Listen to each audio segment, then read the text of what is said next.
Здравствуйте, мои дорогие подписчики и уважаемые коллеги! С вами снова Юлия Полянская и «Мир голоса». Благодарю вас за ваши комментарии, дорогие мои. Они всегда помогают мне находить новые идеи для новых видео. Иногда ваши вопросы довольно простые, и тогда я могу там же в комментариях вам ответить. Иногда они немножечко более сложные, более глубокие, и тогда мне приходится записывать такие видео и наглядным примером вас, так сказать, направлять на правильное более звучание или на решение каких-то задач. Но иногда некоторые вокалисты оставляют мне комментарии о довольно сложных, довольно глубоких задачах, которые решаются только уже на персональной консультации. Поэтому, конечно же, самая лучшая опция – это, если у вас есть такая возможность, получить консультацию персонально, решая непосредственно вашу задачу. Потому что у всех у нас голоса такие разные, как отпечатки пальцев. То есть очень много должно быть работы, которые направлены на именно специфический тембр, на специфическую подачу звука или даже, как в Америке говорят, персоналити, на характер человека. Потому что определенные характеры, они являются носителями определенных тембров и определенного рода звучания. Иногда подскажешь человеку как-то даже физически что-то поменять в теле, у него сразу меняется звук. Или подскажешь человеку как-то применить какое-то физическое действие, вплоть до, может быть, удара рукой, да, или какое-то движение, которое имитирует этот звук. Это сразу воображение включает и, как бы сказать, психику активирует, и эмоциональность активирует. И таким образом звук сразу же меняется. То есть иногда решение вокальной задачи не лежит в области вокальной техники. Это мое такое наблюдение. Поэтому, когда я могу, я с удовольствием записываю такие видео. И сегодняшнее видео будет ответом на вопрос, как же уйти от горла.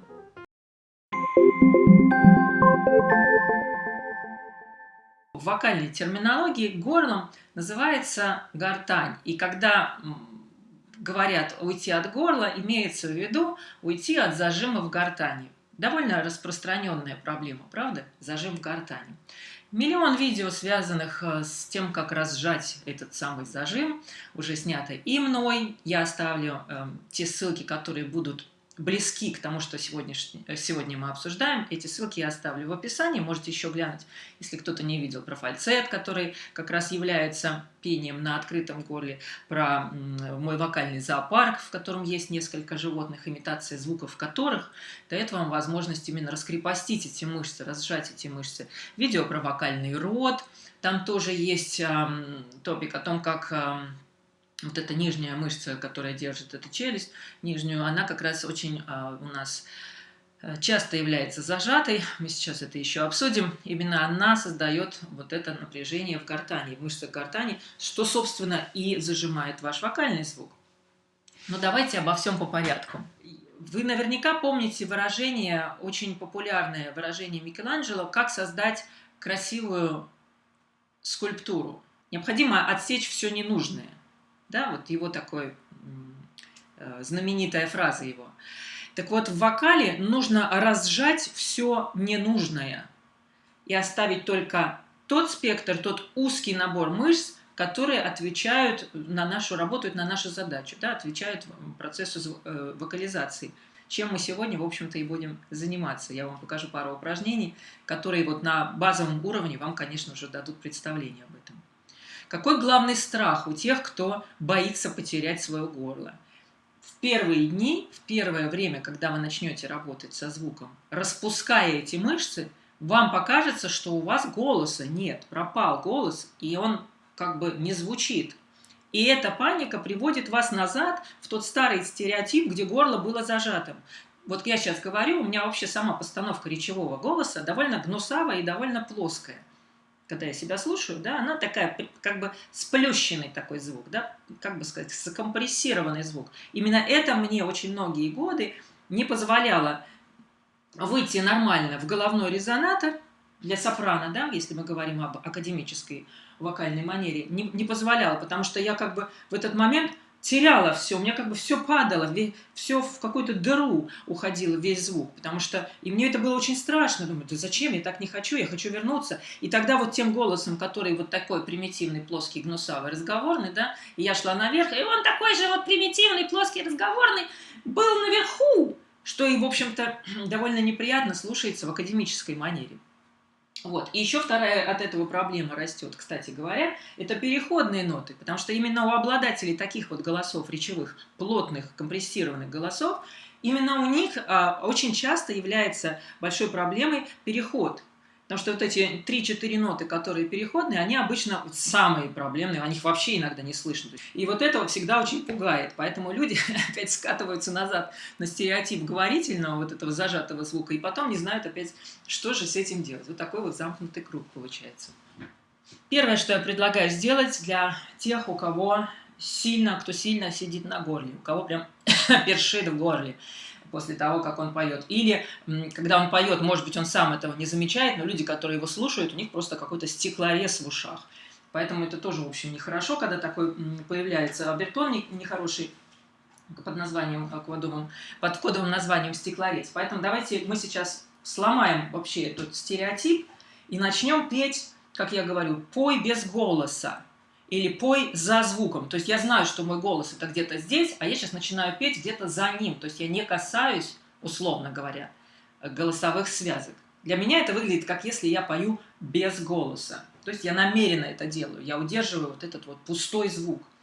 Буква О и У вообще на этом этапе должны вам больше всего помочь. Почему? Потому что эти две гласные, которые имеют структуру трубки. У и О – это два канала, это как канал такой открытый. У даже более узкий, да, О более глубокий, он более обширный, более мощный и более такой драматический, поэтому У лучше, потому что он на первом этапе нам просто создает такой флейту. И если мы сейчас сначала говорим, допустим, о женских голосах, я вам дам рекомендацию, и потом я покажу кое-что также для мужских голосов. Но мужские голоса, вот данное упражнение, могут использовать для развития фальцетного звучания. Я начну где-то в среднем регистре, вот я сейчас в до-мажоре играю. До-мажор будет являться уже переходом в микс и в фальцет для мужских голосов, а для женских это как раз самая удобная вот эта часть диапазона, нейтральная, от которой можно шагать и наверх, и вниз, в общем-то, в зависимости от вашего голоса. В нормальном звуке я бы спела это так. Соль, ми, до. Вот то, что я сейчас играю. У-у-у. Но как только я это делаю, у меня сразу подступает такой шершавое горло появляется. Я явно слышу, как эти мышцы напрягаются, потому что это довольно высоко для разговорного голоса, для речевого. И тогда я делаю так. Я сейчас буду петь это без голоса. Я удерживаю свою гортань в нейтрале. Я удерживаю свое горло довольно широко. И что самое основное, я сейчас даю просто вот неимоверное количество воздуха. Это то же самое, что ведет нас к фальцету. Фактически мы сейчас работаем с фальцетным звучанием, но в низком более регистре. Если это у вас не получается, опять же, отправляю вас в мой вокальный зоопарк, там есть несколько упражнений, одно из них кукушка. Если вы чувствуете, что это не похоже на кукушку, значит, вы по-прежнему поете человеческим голосом. Так вот упражнение из этого у нас вырастет. Оно будет в миноре.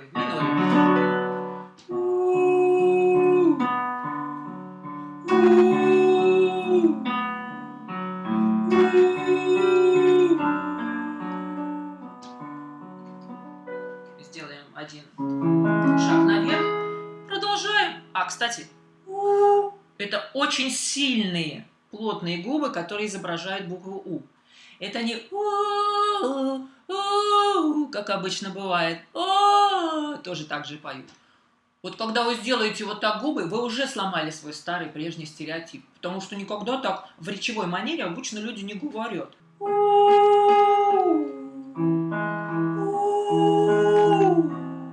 Воздух.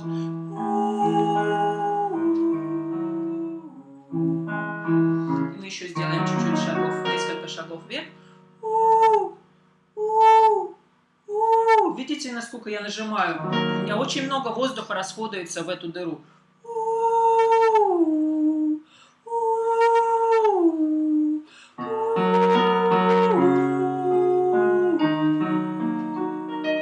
Вот. Дальше у нас есть еще одно приспособление для тех, кто поет более в эстрадной манере, но по-прежнему хочет расслабить свою гортань. Это же упражнение прекрасно подходит и классикам, но тем не менее. О, прям вот вообще без голоса, реально. О-е, о-е.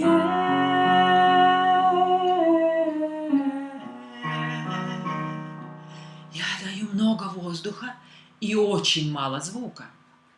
Я как бы вот изнываю в томном таком звуке. Пробуем еще провести этот эксперимент. Вот такой секси войс. О-е, о-е. Что происходит с позицией моей вокальной в этот момент? Куда я направляю, в общем-то, звучание? Я не пою в лоб. Вот. О-е! Как бы это звучало, если я говорю и пою с одной и той же точки. То есть мой центр звука уже давно перенесся на верхнюю губу. Или я называю это усы. Mustache place. На усы переносим. О, мое О начинается отсюда. О-е! Возвращается сюда. О-е! Я вот манипулирую вот этим звуком, который очень пространственный.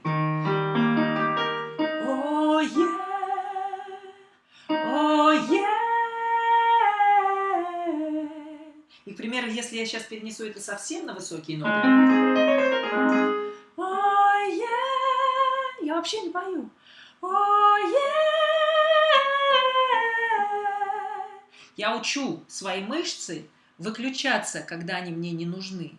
Потому что прежде чем начать что-то еще вокализировать на этой платформе, я должна обучить другие мышцы ухватить этот звук в момент, когда я отпущу их здесь. Да? Вот все мышцы, которые ниже уровня, челюсть нижняя, язык, все, корень языка, да, все, что вот ниже, оно отключается. Все, что выше, подключается. Это мягкое небо, которое взлетает. Это мягкое небо взлетает. Это уже не мое горло лезет туда. То есть это совсем другие как бы параметры. И мы сначала это должны переключить, почувствовать и сделать автоматически. Теперь я сделаю следующее. Я закрою свои уши, но так, чтобы я слышала себя с другой стороны.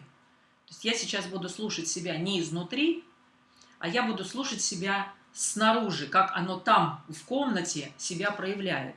Да, как мой звук сейчас будет отражаться от стен. И поэтому я уже не буду нажимать на свое горло, не буду выжимать из себя свой голос, а буду прислушиваться, что будет происходить извне, когда я пущу гулять свой голос без моей вот этой поддержки и удержания. И послушаем, что же из этого может получиться. Да исправится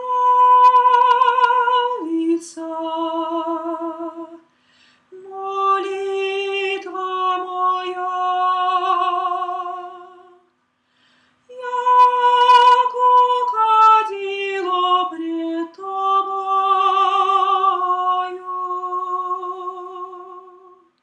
То есть я пускаю гулять свой голос без мышц.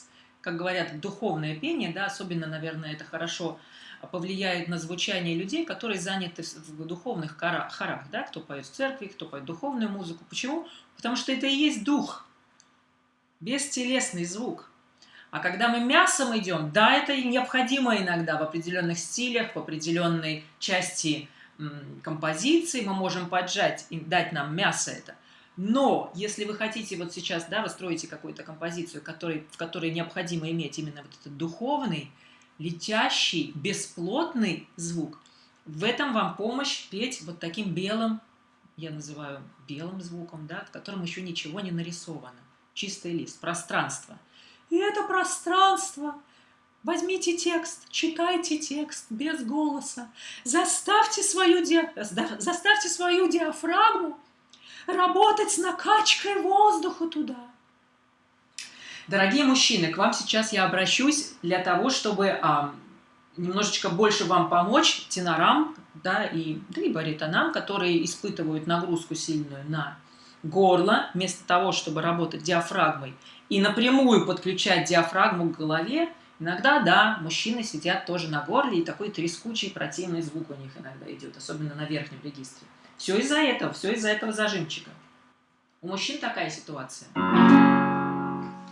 Значит, нам с вами придется выделить вот эти два указательных пальца, положить их в область виска.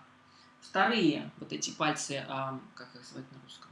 Большие пальцы, большие пальцы, уложим их на центр подбородка. Теперь мы откроем подбородок так максимально, что почувствуем прям вот он упал. И из этой точки, чтобы он больше никуда не дергался в момент пения, мы его зафиксировали вот этими большими пальцами внизу. Ну, там сильно давить так не надо, конечно, аккуратно. Но так, чтобы просто ощущать, что все, подбородок зафиксирован, он не будет закрываться в момент пения. Потому что это нормально, опять же, это стереотип закрывания. Как мы идем выше, всегда вот эта поджимка идет. И тут еще язык подключается, и все вот так вот тянется наверх. Наша задача их установить в таком положении, чтобы они нейтрально вниз и вообще не дергались. Теперь мужчина делает следующее. Язык уложили в этом пространстве, которое мы открыли. Язык уложили ровно вниз. Опять же, не надо его сильно напрягать. Мы уложили это слово, которое обозначает, я просто положила и наблюдаю. Я ничего с языком больше не делаю, как только положила его вот так свободно, натурально. Начинаем шествие наверх.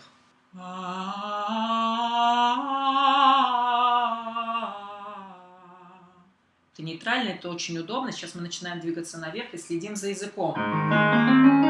Язык по мере восхождения, он может быть либо столько же нейтральный, как он лежал, либо чуть-чуть выдвигающийся вперед. Но ни в коем случае не опасно такой заглатываемый назад. Не сжимать его. Да? Вот положили и чуть-чуть подаем вперед, когда вы идете кверху. Проделаем.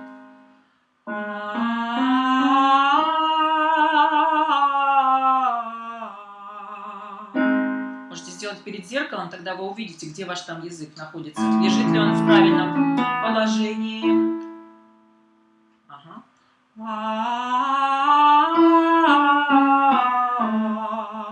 Держим челюсть. Что я не могу одной рукой играть, как бы держать, приходится тут манипулировать. А вы держите, пожалуйста, всегда.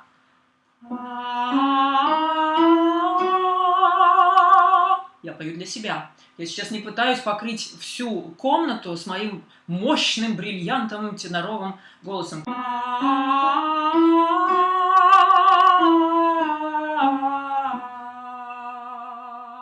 Замечено учеными, которые изучают кинезиологию, да, биологию, физиологию тела, они, все ученые говорят, чтобы мышца обучилась, вам надо как минимум 3 раза повторить одно и то же движение.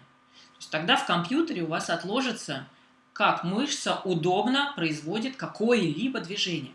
И, конечно же, это касается также мышц внутри вашей гортани, внутри вокального аппарата. Поэтому, когда вы делаете любое упражнение, не просто бегаете по гамме туда-сюда, ой, получилось, не получилось, ну, сегодня не выходит.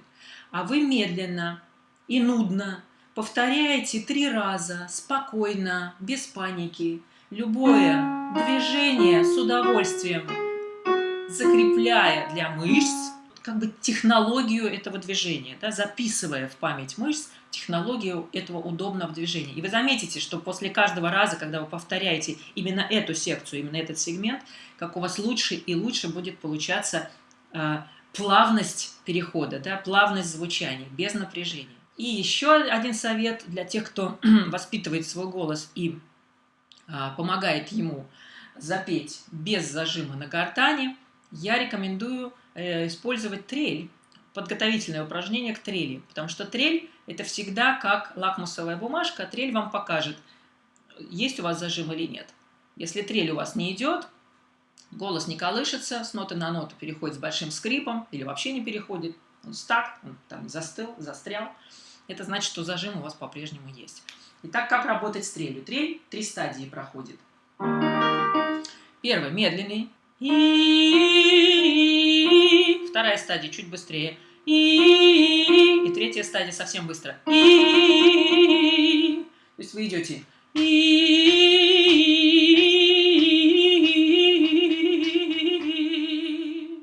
Пробуйте. Это все еще идет без голоса.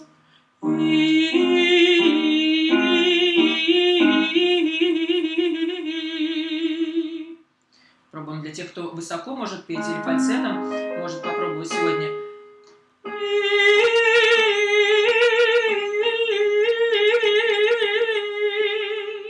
Для тех, кто поет внизу.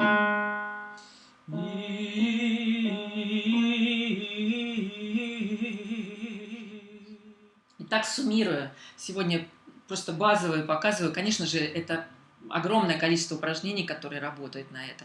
Но хочу еще раз обратить ваше внимание. Чтобы уйти от горла, нужно упражнять свой голос, петь без голоса. Упражняйте себя петь и говорить без голоса, чтобы сломать вас старый парадигм. Стереотип. Не знаю, как правильно. Стереотип сломайте, читайте что-то так, говорите так, репетируйте так, а потом пойте так. Потому что это новое. Это не то, как вы говорите, это ваш ненормальный голос. Это голос, который вы строите. И потом адаптируете его к себе и делаете его своим. Когда вы работаете с этим звуком, работайте в комфортной зоне диапазона. Не надо сразу себя тестировать и проверять. Вот я сейчас 2 упражнения так тыкнул, спел тут что-то, да. Ой, ну что, зазвучало? Нет? Опять не зазвучало. Ну, это все ерунда, эти упражнения мне не подходят. Обычно так это идет, правильно? То есть дайте себе хотя бы 2-3 недели, 21 день – это норма, да, для того, чтобы новый стереотип выработать. Пейте и говорить так, не торопите свой голос. Хорошо, друзья, я думаю, что этой информации было достаточно, чтобы осознать в такой базовом режиме, что же такое петь без горла, без зажима в горле, и как вот можно себя протестировать, и как можно разработать больше свободу звукоизвлечения, отказываясь от горла. Ну, еще раз напомню, у меня есть курс «Фитнес для голоса». Один из аспектов, который нахватывает, это расслабление мышц, которые не нужны для вокализации, да, которые обычно используются только для речи.